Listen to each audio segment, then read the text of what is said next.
to my world of golf. It's a world I've grown to love over the years. And in the next 45 minutes, I'm going to give you some basic fundamental tips on how to improve your game. But there's only one person in the world who can do that, and that's you. And the place we have to do it is out there on the driving range. So let's go out there now and try and understand my tips and improve our game. See you out there.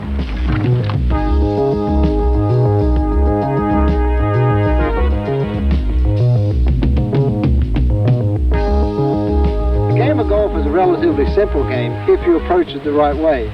First of all, we work on the grip. Now there's three different ways of gripping the golf club. You can have the overlapping grip, which is this way, or you can have the interlocking grip, which is this way, and the very rare one, which I've very seldom seen people use, the baseball grip, which is all 10 fingers on the grip. Now, I myself use my own mixture of grip. I've experimented many times. I've come up with, I never liked the overlapping grip. I never liked the interlocking grip, so I came up with what I call the Norman grip. It's more or less a mixture of the overlapping and interlocking. Now, a lot of people have asked me why I've done that.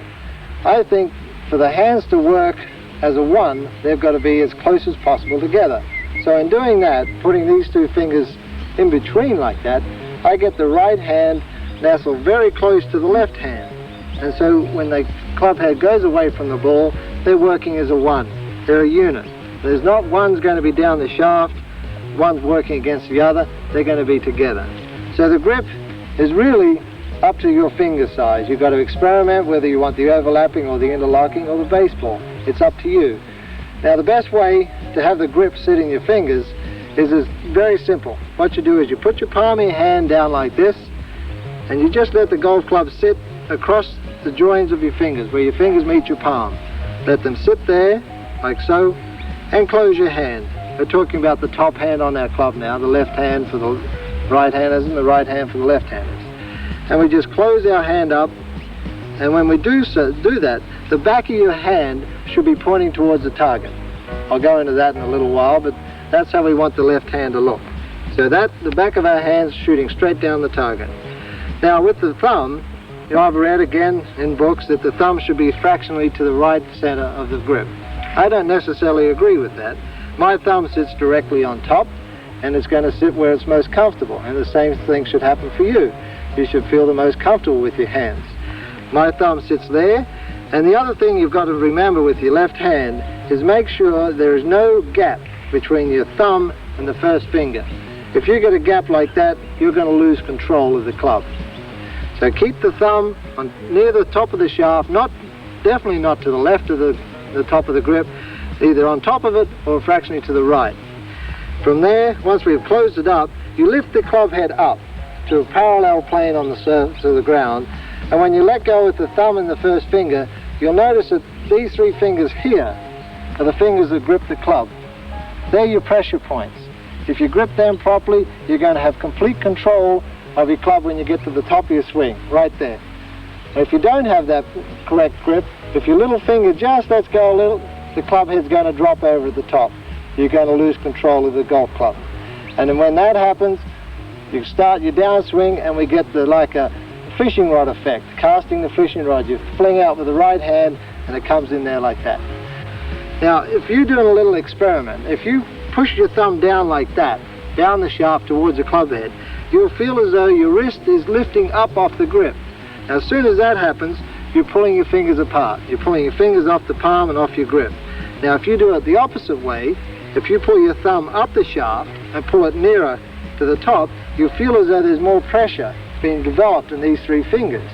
That is why I've always been taught, and always by my teacher, that to not have any gap between my thumb and my first finger, the point I made before. So that is the reason why I'm pulling it up the shaft to create pressure in these three fingers. So when I get to the top of my swing, it's going to remain firm, and it's not going to go past parallel. The first finger is really just sits there. It doesn't do much work at all. It's just more or less a nice snug, nice mate for your little finger on your right hand. Now your right hand, it's almost the same principle. When we put the palm down like that, put our fingers together, we want the shaft, or the grip, to run through the joint, just where your fingers meet your palm again. So when we shut your fingers there, your palm of your right hand is pointing in exactly the same direction as the back of your top hand or your left hand. So when we close it up like that, fingers open like that, close it up, you can see my fingers wrapping around, pulling my palm in, and my palm is going to be aiming dead straight for the hole. And the same with the left hand, you've got to have pressure points in your right hand. And the pressure points for your right hand are the two middle fingers. And we go through the same principle. We hold the golf club parallel to the ground, and the two fingers that keep all the pressure are your middle two. And you'll feel that the grip is in the body of your hand there, and you'll feel the pressure you need to hold there. If you can't do that, your fingers aren't strong enough to grip the golf club anyway. So when we got our hands together, like so, we got the back of our left hand pointing to the target, the palm of our right hand there, and the V you form there goes somewhere between your right shoulder and your chin. Now it sounds a little complicated, but if you just concentrate on holding your hand with your left hand up here like this, your pressure point's there, with the back of your hand pointing to the target. There are three things to remember with that. Make sure your thumb and your first finger are very close together, and then we've got the pressure there. With the right hand, the same thing. Make sure your pressure fingers are close together, put them on the grip like so, and when we close up, we've got a perfect little unit there where nothing can get away from anything. So no matter whatever pressure we get under or whatever shot we have to play, our grip is going to remain constant. The pressure is going to remain constant. Now, to talk about the word pressure, most people I see play golf get on the first tee and the pressure in their hands get very tense. You can see the whites of their knuckles coming out because they're tight. They're tense and they're nervous, whatever it is. They just grip it too tight. I'm a strong believer in that when you grip the golf club, just grip it light enough that if someone came along, they'd be able to pull it out of your hands. Now the reason why I do that, or say that, is because as soon as your club head starts the movement back, you're naturally going to tense up. Your forearms must tense up and your fingers must tense up because you're in motion. You can't make a motion without having some muscular contraction. So we start at the dress position nice and relaxed. When we take the club head away, your fingers tighten up to a nice pressure that allows you to complete your swing. Now if you have too much pressure in your hands, as soon as you go away, you're going to tighten up a bit more and you start feeling restricted about here. You can't complete your swing, so what happens is you've got to let go of your grip. As soon as you let go of your grip, we've lost it all. So grip pressure is a very important point when you're starting off on any shot, on any tee. And the more pressure you get under when you got the club championship or you got to make a shot at the last to win the medal for the day, make sure you just relax your hands. As soon as you relax your hands, your whole body's going to relax and you're going to be able to swing through it.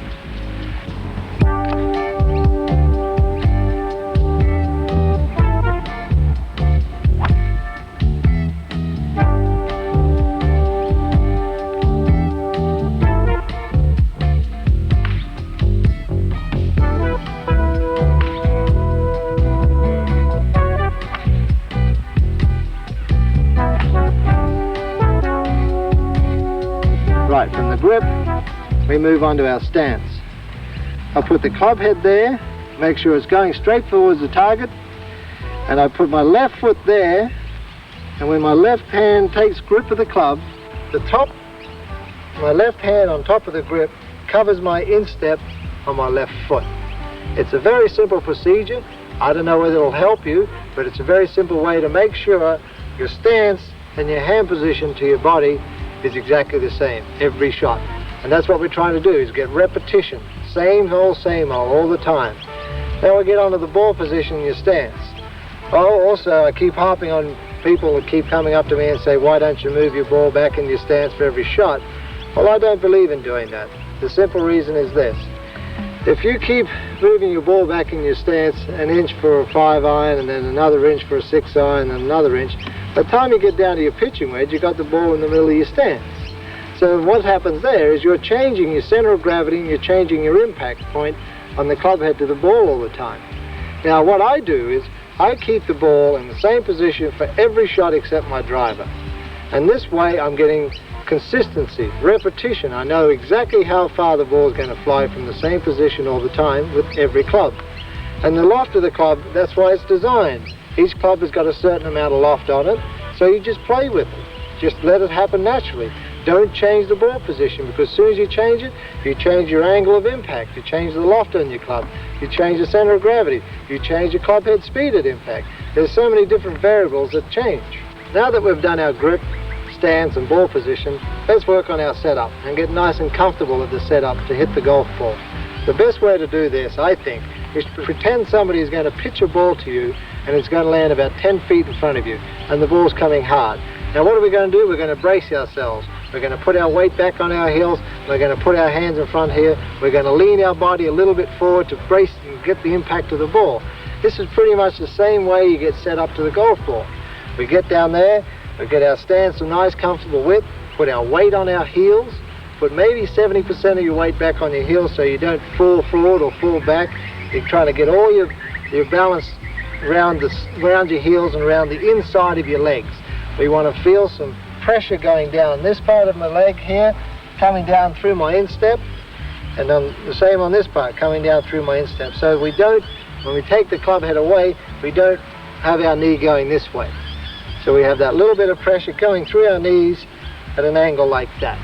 Now that we have our nice balanced position here with our weight on our heels, the tension in our legs running down on the inside of our legs through our instep, we just lean our top part of our body forward so we feel comfortable.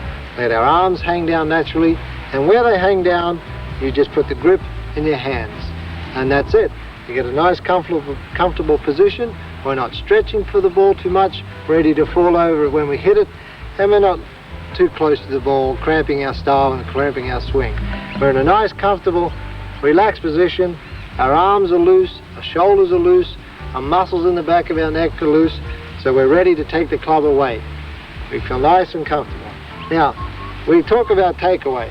The best way to take away a club is to relate the left arm and the golf club as a one. If you're a left-hander, let's relate it this way, where your right arm and your golf club act as a one.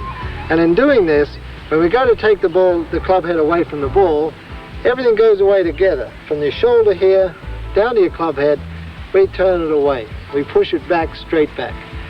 And whenever you go to hit the golf ball, you'll always know when you're going to have a good swing is in the first 2 feet of your takeaway. So the best way to determine that is, as I say, keep everything a one and take it away with the elbow of your left hand, or your left arm, I'm sorry. Take that away and push your elbow straight back away from the target. And when that happens, your wrist is not going to break, it's not going to start cocking early, which you shouldn't do, and it's not going to drag back here like this, which I've seen happen many times with weekenders. Everything is going to go back together. Your right hand, take your right hand off the club for a minute and just practice that. Take it away straight, bang. Every time it's going to go straight back from the ball. You can't do anything else. You can't pull it in here because your hands will be pulling it in here. And if you push out there, your arm's pushing it out there. So if you take it back with the elbow of your left arm, you know you're going to get a nice, smooth, low, straight back takeaway. And the straighter you take the club back, the straighter you'll be able to bring it down and through the ball. Watch what happens to my right knee if I don't have the pressure going down the inside of my right leg. Just watch carefully. When I take the club head back away from the ball, my right knee is going to go with the club head. And as soon as that goes with the club head, my body's done a lateral movement away from the ball. Now it's impossible for me to get back to the ball in a nice position for impact from there. So the reason why we keep that pressure running down our right side is to keep the knee in the same position throughout your entire swing until after impact. So if we keep that knee in the same position like this, get the weight on the inside, bang, the knee doesn't move, stays in that position. And this is where you get all your power from. To hit the ball long and straight is right here, this part of your body here. Your right hip has gone back, enough coil and to turn your shoulders and turn the back of your shoulders towards the target. And coming down, it's the uncoiling of this creates so much club head speed coming down is what drives the ball 100, 300 yards down the fairway.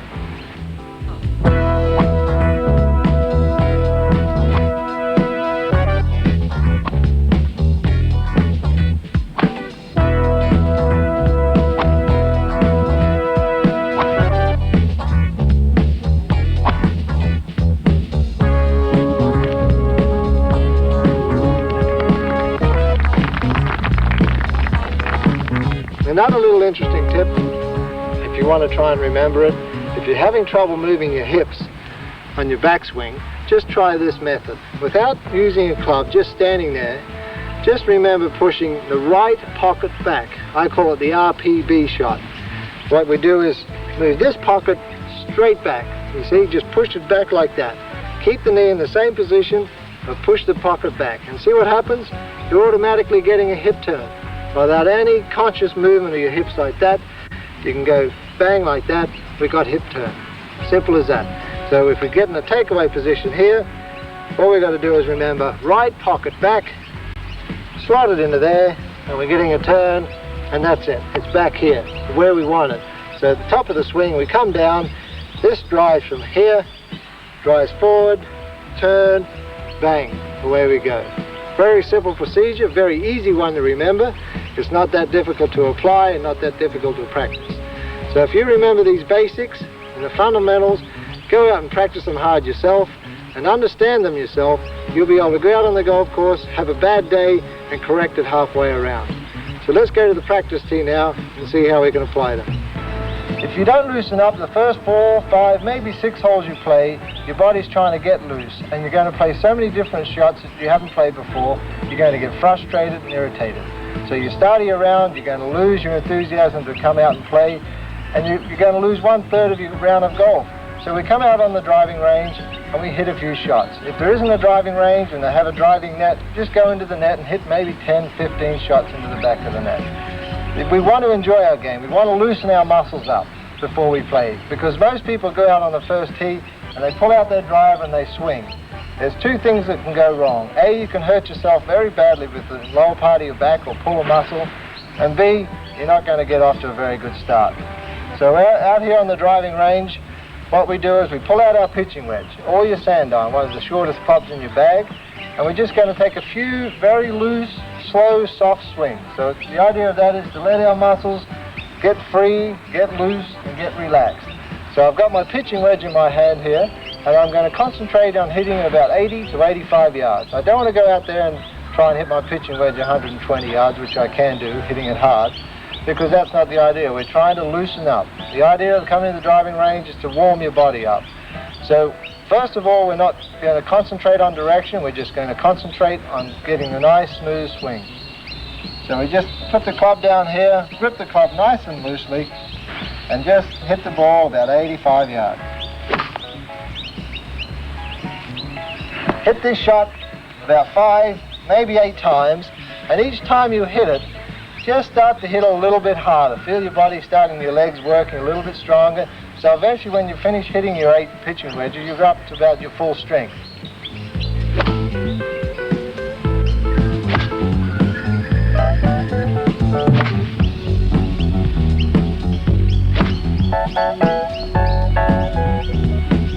One of the most important factors of warming up too is concentrating on your rhythm. Each time before a tournament round I go out there and practice, that is the key to decide whether I'm going to play well. If my rhythm is good on the practice tee, I know my rhythm's going to be good on the golf course.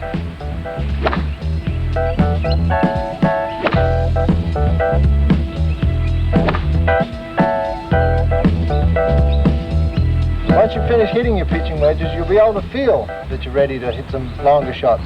I normally go with my pitching wedge, 7-iron, 5-iron, 3-iron, 1-iron, then my 3-wooden driver. This way I'm getting my swing developed all the way through. I'm slowly building up to my maximum club, which is my driver, where I'm going to be hitting it probably 80-85% of my power. So all the way through my clubs, I'm going to be building up to it. I'll move to my 7-iron now.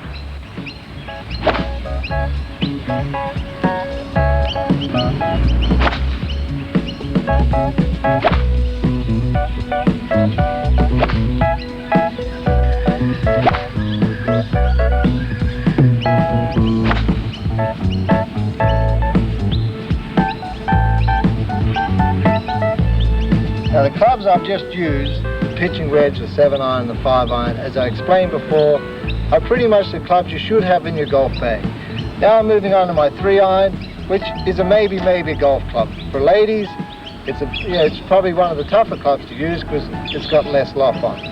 For the men, if you're just beginning to play the game, I think you want to try and steer a little bit clear of the long irons. Get yourself, as I said before, a lofted wood club, which makes it a little bit easier to use.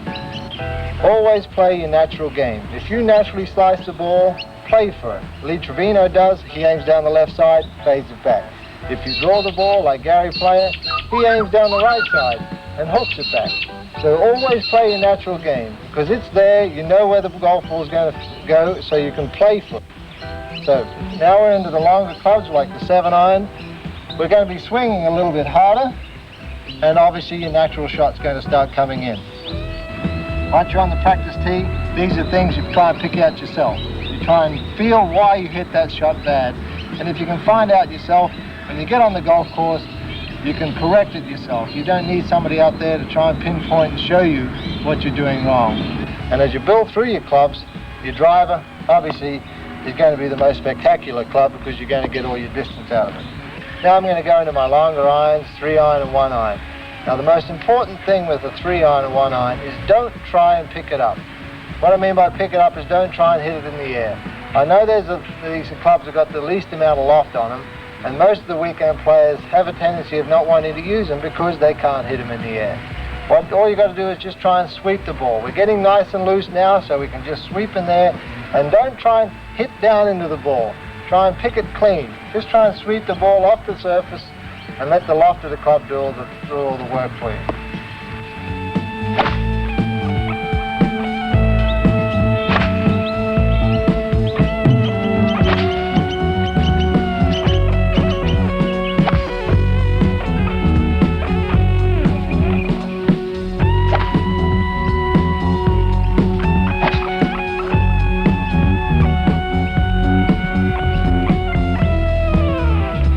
Now I'll move on to good old faithful, which is my driver.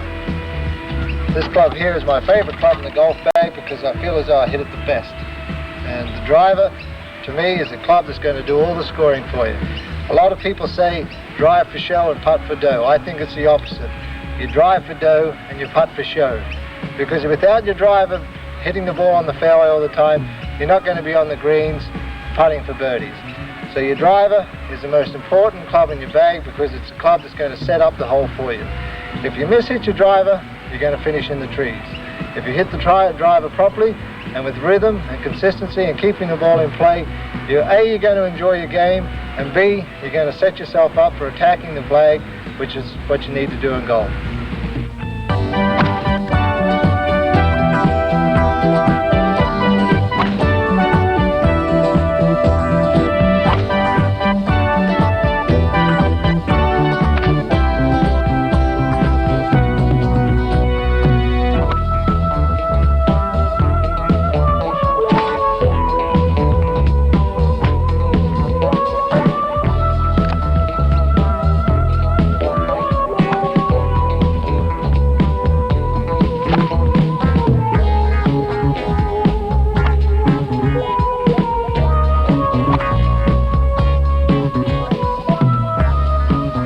One of the most important things with your driver when you're warming up is to make sure you get your extension low and slow. At the moment right here, for the last 2 or 3 shots, I was trying to keep my driver going back low to the ground and straight away from my target. That way we're getting the extension straight and we can bring the club head back straight through the ball. It's a little tip you can try and practice when you're warming up because it's going to help you when you play on the golf course. So the motto to try and remember is low and slow.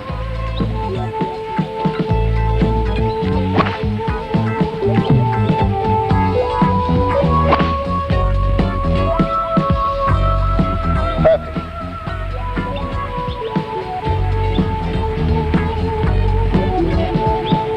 Okay, now that I've finished with my drivers, what you can do, you don't necessarily have to do it, is go to your sand iron and wind down a little bit. Because we've been winding up to the full-length clubs, we go back and just soften our swing down a bit by hitting a few soft sand wedges, maybe 25, 30 yards. And what this does is just get the feel back into your hand, the feel for the soft shot.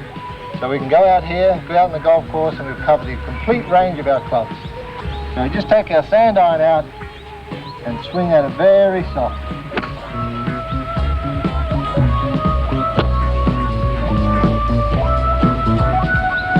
or 5 of these, and we're ready to go out on the golf course and win the competition. So good luck.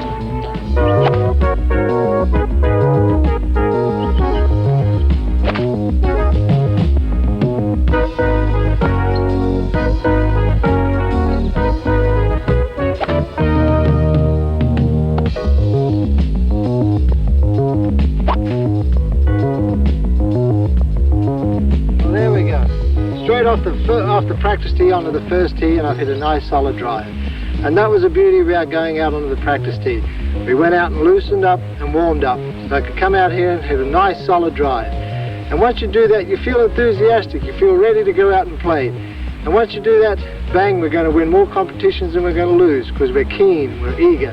So remember, go to the practice tee, loosen up, and come out on the first tee and drive off. And when you get to the first tee, just relax. Don't try and hit the drive down on the fairway. Just remember what you did on the practice tee, the rhythm, the tempo, the nice, smooth, low takeaway, building up to all that power we talked about, and coming through and unleashing of it. Just waiting for that club head to come through and hit the ball. So just wait for it and relax. And go out there and shoot 63 and have a great day. Right here now, we've played our tee shot. We've got a second shot into the green, and we see all the trouble down there. And the trouble I see is down the front. So therefore, we've got to make sure we take enough club to carry the trouble. Don't play the 100% shot. The game of golf, we've got to try and make simple. We've got to try and make it easy so everybody can enjoy it. So here we are now. We're looking at the green. We've got all the trouble short. I've got about 180 to 82 yards there. So what I'm going to do is I'm going to take out my 4-iron, a nice smooth 4-iron, and make sure I get over all the trouble and get it near the flag. So we address here, calculate where the wind's coming from, and in this situation it's just out of the left quarter, and set up for that. Remembering our basics, rhythm, tempo, nice grip pressure, comfortable stance, our body nice and relaxed, and just swing away at it. And putting out of your mind all the trouble, and all we're thinking about is the flag and where we want the ball to go. So here we go, nice smooth rhythm. And we hit it right on the flagstick. Look at the percentage shot. Don't go for the 100% shot. The 100% shot only comes off about 10% of the time. So we've got 90% more to play with, and we're guaranteed to improve our game. There's one other shot I'd like to show you. We're in exactly the same position as the shot I just hit, but this time I want to demonstrate the punch shot for you. It's a very effective shot in the wind, especially here in Australia where the southeasterlies and the southerlies get up all over the country. And you've got to learn to play the punch shot. No matter who you are, or how bad a golfer you are, or how good a golfer you are, the punch shot is a very important shot. And it's a very easy shot to learn because it's a simple shot. It's got very simple basics and a very simple movement. And this is a quick way to learn. What we do is we're trying to bring the ball back in our stance. We're trying to keep the ball below the wind. We're going to bore it in there. And to do that, we've got to bring it back in our stance. Now this is contrary to what I said before about keeping the ball in the same position. That was for a full swing, a normal swing. This time we're playing a punch shot. So we bring the ball back in our stance a little bit. We bring it there, maybe equal in the middle of our stance. And what we're doing is we're going to widen our stance just a tad. So when we get in this position here, we lean towards the target, not lean like this or fall into it, or just lean just a fraction, a hair. Our hands are ahead of the ball. We keep our club face square to the target, which is most important. The club face is square, we're leaning into it, our weight is back on our heels. And what we're doing here is we're lowering our center of gravity. We're bringing the center of gravity of our body closer to the ground, so we can keep the ball lower to the ground. So we get in that position, with the ball back in our stance a little bit. We've got our club face nice and square to the target. Our hands are fractionally ahead, and because our center of gravity is a little bit lower, our hand position is going to be a little bit lower because our knees are flexed and they're softer. So now we get into this nice, smooth, compact, powerful punch position, I call it, because we're all ready. We want to drive that club head into the ball and shoot it down underneath the wind. So we've got this position here. Now we've got to relax our grip, make sure we don't get too much pressure. Like in every golf shot, we keep the same tension in our hands. And what we're going to do is we're going to push it back so low, a little bit longer along the ground. Extension is the key to this shot. Keep the club head going away from the ball, and in doing that, making sure we turn our body and turn our hips. And we're only going to go back to about here. We're going to stop short in our swing, and from there, we're going to drive very hard with our right knee and come through, making sure we don't fall into the shot. Make sure we keep the head behind the ball, and we're going to drive there like that. And the club face is going to come through a little bit shut. We're going to hit it out to the right and draw it back. So here we go. See if we can practice what we preach. I get in that position, I'm ready to drive the ball, get it under the wind. Nice short, firm follow through. You notice my follow through didn't get above my waist. It stopped about here because I was driving, I was keeping my left hand, the back of my left hand going through to the target and holding the club face up like this. The other easy punch shot is to play for the fade punch shot, which I think is the easiest shot to play and the one I stick to whenever I play it. It's the same setup, same ball position, just instead of aiming right, I aim left and I take the club head fractionally on the outside of the line. And in doing that, I'm going to come down nice and low to the ball with a little cutting action across the ball, and the ball is going to start left, very low, and fade back to the flag. So if you just watch carefully, same position as the draw punch shot, hands ahead, same swing, and the ball will fade back on the target. It's an easy shot to practice because it's very simple. The basics are there, so go out and work on it. Well, here we are. I've hooked it off the tee into the trees to the left of the fairway, and out to the right here is the fairway about 50 yards. I have two options I could play. I could chip it out onto the fairway, it's a par 5, and hopefully get it on the green in 3 to try and salvage my par, or I can look at the option of going up and over. It's an almost 100% shot to play, and it's a shot that you've really got to feel 100% and comfortable about. The way I approach this shot is I'll need the elevation, so therefore I'm going to put the ball further forward in my stance. I'm going to put more weight back on my right heel, and in doing that I'm going to change my center of gravity. I'm pulling my center of gravity back away from the ball, so when I come in to the impact position, my body is back here, my weight's behind it, and the club head is going to come through the ball and up much quicker than normal. And from there we just put a normal swing on it. Don't try and rush at it. Just take your time and swing at it normally, and just one last look at the top of the tree to get the height you need to hit on it, and then through the ball. Up and over. Now we've got a good chance of making 4. I'd just like to demonstrate to you at this time a few trouble shots, especially the hook shot and the slice shot. When we get into low-lying trees or high-lying trees and we've got to get them around back onto the fairway very quickly, the hook shot can be a very important shot. The best way to do it, I've heard a lot of people make comments about when you go to hook the ball, use your body to hook it, and change your swing and change your grip. Well, I think that's when you try and change your swing, you're making too many basic fundamental errors. The best way, I think, and the simplest way to hook the ball is this way. What we do is we pick out where we want the ball to finish. Like if we're trying to get the ball around a tree back onto the green, what we do is we put our club face at the target where we want the ball to finish. So if we want to hook it around a big tree just here, we aim to put our club face on the flag, and then we take our normal stance and setup, aiming to the right of the target of where we want the ball to go around. So this way, we just put our club face down there. If you notice, my club face is very shut, very hooked to the ball. And I take my normal grip, don't change your grip at all, take my normal stance, and this way, all we have to do is swing the club a natural way, without changing anything. And when that happens, you take it back there, and the club face comes in shut. It's still aiming where the target is, or where the end result of the ball is going to be. And so the club face is going to put all the hook on the ball, hook spin, and it'll turn around your tree or your trouble. don't try and hook the ball when you're in this position, because your club face is going to do it for you. So here we go. We put our club face nice and shut, take our normal address position, aiming around our object or around all our trouble, and just take a nice smooth swing, and it'll hook around it.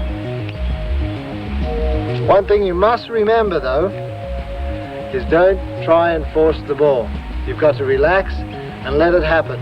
And if you're going to try and hook it, say 150 yards, take out an 8-iron or a 9-iron, because by the time you shut your club face as much as we need to hook it around the tree, your club's going to finish up like a 5 or a 6-iron. So therefore take an 8 or 9-iron, shut your club face, aim around your object, make sure your face is where you want the ball to finish, and take a nice, smooth, natural swing, and the ball will automatically turn around your trouble.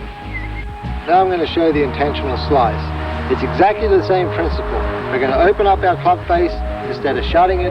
We're going to aim left around the object we want to slice the ball and just swing normally. The only difference with this shot is, instead of taking an 8 or a 9-iron for the 150-yard shot, we're going to take something like a 5 or a 4-iron, because the more you open the club face, the more loft you're going to put on it. So therefore we're just going to lay the club face on the target where we want the ball to finish, and we're going to aim our body around the tree or the rock or whatever problems are in front of us. We're going to swing the same, we're going to grip the same, we're not doing anything different with our golf swing, just making the club face do all the work.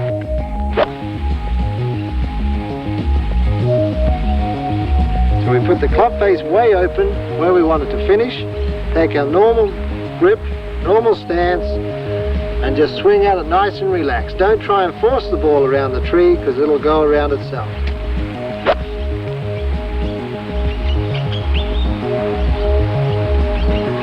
It's as simple as that. So whenever we get into trouble anywhere on the golf course, with these basic ideas on concentration on hook and slice, we should be able to get out and go on to improve our golf score. To sweep the ball off the surface for our bump and run shot, the easiest way to do that is have minimal wrist break. And what I mean by minimal wrist break, I see a lot of weekend players and even professional golfers attempt a shot like this by breaking their wrist. And what happens there is you're picking the club head up.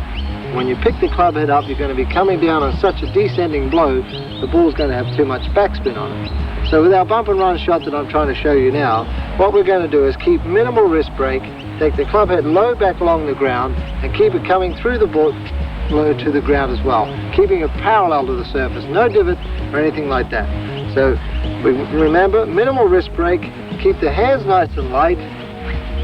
We take it back low to the ground,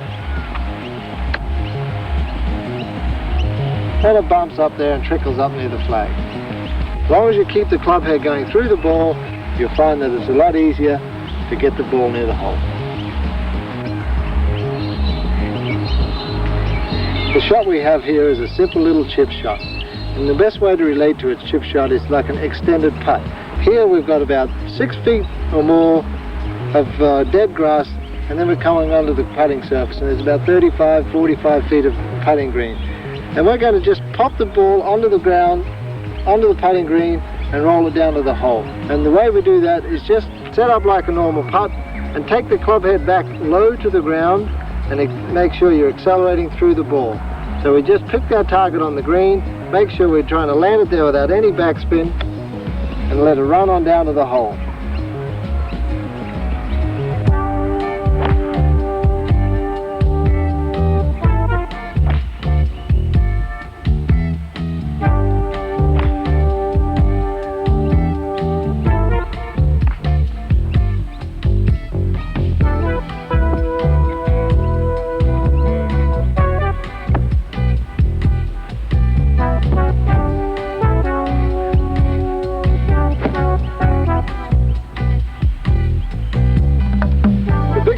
People who hit the ball in the bunker is they try to get the ball out.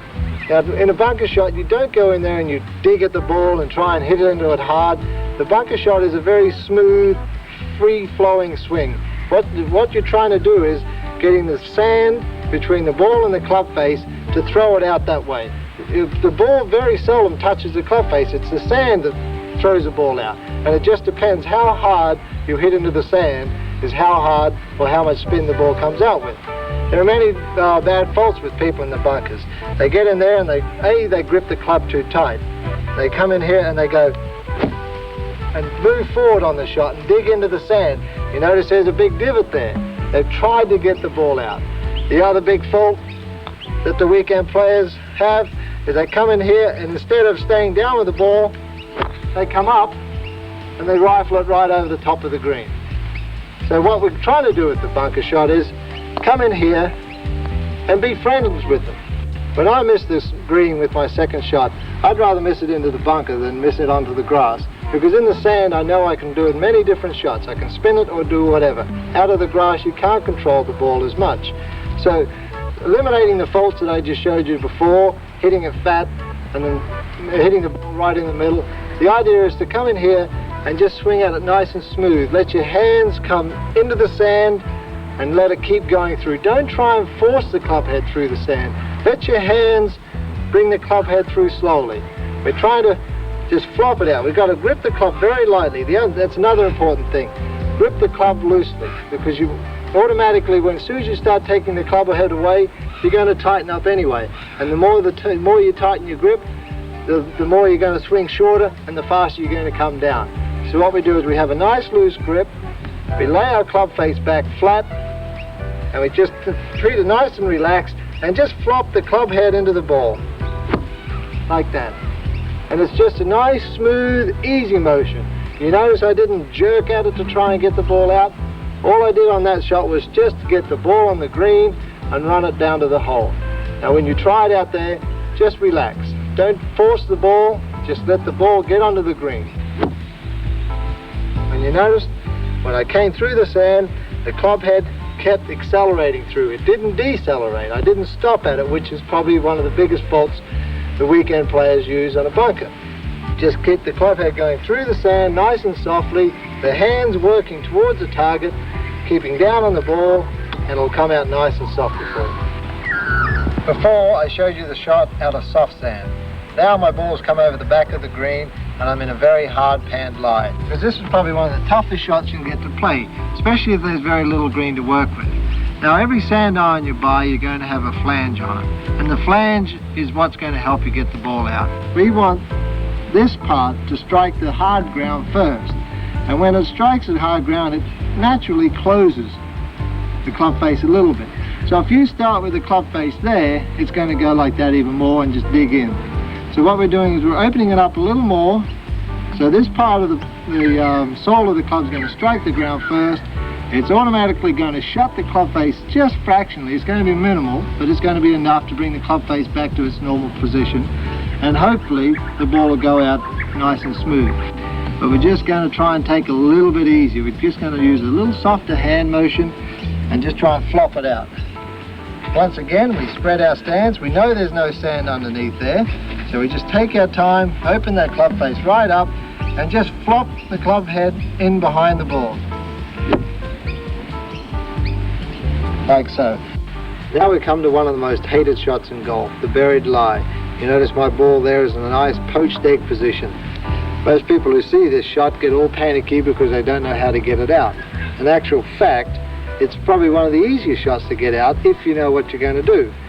What we're going to try and do here is we're going to try and bring the club head into the sand just at the top of the crater there. And we're going to bring it in there. And I have my own way of playing this shot. What I do is I bring the club head in there with a very open club face and I stab at it. I go like that, just stab it out. And what's happening there is I'm just dropping the club head in behind the ball, stopping the club head there and letting the sand throw it out. That's all you need to do. The ball is going to come out with a hell of a lot of roll on it, so we just got to allow it just to land on the green and run down. So we're just going to put it a little bit further back in our stance. Make sure we're going to come down with a more of a descending blow. Before, we weren't coming down so sharply. What I mean by sharp is picking the club head up and coming down like chopping wood. This one we want to chop the wood. The other ones we're more or less sweeping away very slowly and very softly. Now this shot here, we're going to remember, we're going to try and enter the sand at the top of the crater, club face open, and we're just going to stab down on it. and the ball is just going to pop up and run down towards the flag, tap the putt in, and we made our par. Now we've got a shot in the bunker that is a very difficult shot to play. We've got very little green to work with. Let's say we've got 15 feet of green to work with. We've got a high bank to get up over, so we've got to get the ball up quickly with a lot of backspin. Now this way, this shot, we once again open the club face wide open, lay it well back, flat, almost parallel, almost the same shot as a hard pan shot. I mean, same position.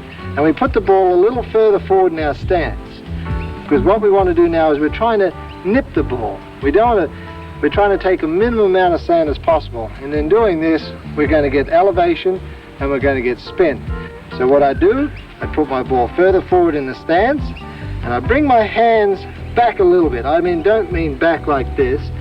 I mean, just this is my normal hand position here, and I'll just bring it back here like that. And what happens there, in bringing it back, when I come in to strike the ball, my hands are going to go back to the normal position, and with my right hand whipping through like this, the club head is going to be opening up a little more and going to be throwing the ball up higher with a lot of spin. In this position here, I'm laying the club face well open, nice and flat, almost parallel to the surface of the bunker, and I'm going to whip my right hand through a little quicker. And what I mean by through, I mean I want to come this way, not roll over like that, but bring it through and under the ball like that. And what that does is, it just brings the club face coming up like that. It's almost like an elevator effect. And the club head will come in underneath the ball, it's increasing its speed through the ball, and it's going to pick it up like that. We're going to stay in behind the ball, keep our head steady, and whip it through. Don't be scared of the shot. If you're scared of it, it'll never work. Be positive, and with the positive approach, you're going to get it up and down without any problem. How many times have we all played this game and we've ended up with a shot like this? We've got the ball sitting in fluffy grass, we've got a big yawning bunker in front of us, and we've only got about 22, maybe 25 feet of green to work with. What we do is we're going to lay the club face very flat behind the ball. And by I mean flat, I mean just like the soft bunker shot we had, soft sand.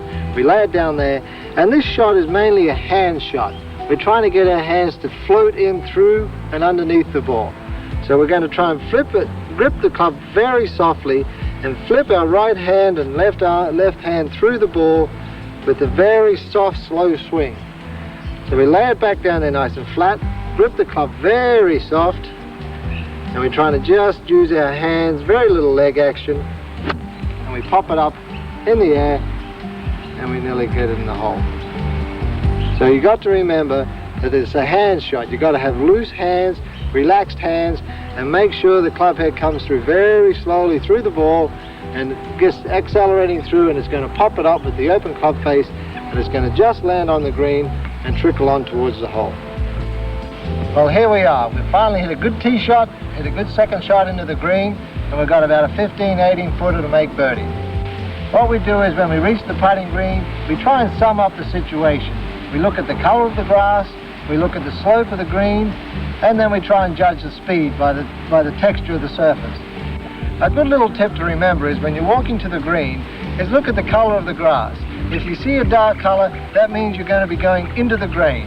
So just remember, dark color into the grain, and if it's a light color surface, that means you're going down grain, so it's going to be faster. So if you're into the grain and it's dark, it's going to be slow. If you're down grain and it's light, it's going to be quick. I don't think I could tell you the best way to grip a putter because everybody's got their own feel. I think what you've got to do is experiment yourself. What I can do for you now is just show you a few basic tips with putting, like keeping the putter low to the ground, keep it accelerating through the ball, making sure the putter stays square to the line you've chosen all the way to the hole. And another good little tip too is just imagine in the back of the ball you can see a tack. So when you're standing over the top of the ball and you're looking down ready to putt, you picture a tack sitting in the back of the ball. And what we're going to do is imagine we're going to drive that tack with the putter head into the ball. And to do that, we've got to hit through it. And bang, we keep the motion accelerating, the putter head through to the ball, through to the hole. It's a simple little tip. It's easy to put in your mind because the tack you can relate to, and it's just like hitting a nail with a hammer. Okay, so we put the club head behind the ball, get it nice and square, picture the tack in there, Make sure our eyes are directly over the top of the ball so we can get nice and square. However you stand is up to you. Once again, it's individualistic. You stand the way you feel most comfortable and the most balanced. And then we just stand there, picture the tack. Now pick out your target. What I do when I putt, I like to pick out a point where I want to putt over. If there's a little break from left to right, I'll pick out a little object like an old divot mark or a different color part of the green where I want the ball to go over. Right, now we're in a nice solid position. We've got our weight back on our heels. We're relaxed. And the most important thing is make sure your hands are loose and relaxed. Because when your hands are relaxed, your forearms and shoulders are going to be relaxed. And we can let that putter flow freely through the ball. And from this position, again, put it in your mind, the speed and the distance the hole is away from you. Pick out your target on the green where you're trying to putt it over, and make sure you visualize the tack in the back of the ball. And from there, we concentrate, follow through, and we make the putt. Now there's many different ways you can grip the putter. I myself grip it a couple of ways depending on how I feel each week. Sometimes I grip it with my left hand a little bit more underneath the putter. By that I mean the back of the hand is pointing towards the ground. And sometimes if I feel very confident and very nice, I keep the back of my hand square to the hole. It just depends on how you feel. Putting is all feel, it's all in your hands. So you go out there and experiment. You see some very strange grips out there on the putter on the golf course, but they all work. Doesn't matter how you grip it, as long as you get that nice smooth acceleration through to the hole, it's going to work. Now there are different putters you can buy. There again, it's individualistic. I can't tell you how long you should have your putter. I can't tell you how heavy it is. Again, go out there, experiment for yourself, and once you find out the right one, stick to it. Because you've got to get used to the feel and get to know your putter, because it's going to get to know you to go on and win many tournaments. So good luck, have a good putting round, have a good day on the golf course, and I'll see you out there sometime.